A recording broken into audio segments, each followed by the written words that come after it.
Brian Phillips here again, just realizing I never showed you how I actually set up my flap system on this particular setup.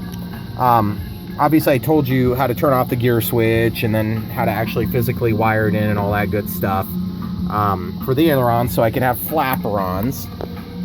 That's all hunky-dory, but the thing is, you also need to know one other setting, which I don't know if I expressly went over. Obviously you have to activate flapping, the flap system. So you'll go in there and normally it's going to be inhibit. So you come down to inhibit, highlight it, and if you don't have Flapperons on, it won't let you do this. Flip it over to flap mode, or gear, and that's, you know, just based on whatever you've got. If you got a DX9, then you've got an assignable switch here, and then you have to go back out to the switch settings and change that, which I'm using a DX8. Can't say enough good things about this. The only thing I want that I don't have is sequencing, so maybe someday a DX20 is in my life.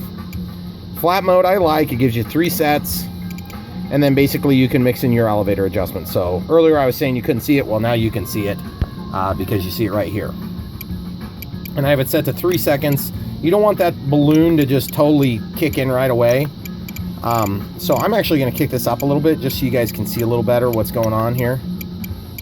And this is going to be a horrible setting for real life, but you know, just for showing off how it works, let's go ahead and kick these up so you guys get the real idea of what's going on here. Still, we'll set it to a pretty good delay. Let's set it to 4 seconds. Okay. And we'll go back out of that menu. Gosh, autofocus is awesome on this S4. Okay, so that's full setting. And you can see I'm just flipping this flap mode switch. And then flap mode switch. And real close deflection view here. Initial, take off, and then landing. And then now, sometimes with Flapperons, it just depends on the aircraft. You actually have to dial in the control surface's reverse of the type of input you'd need to give if you had flaps.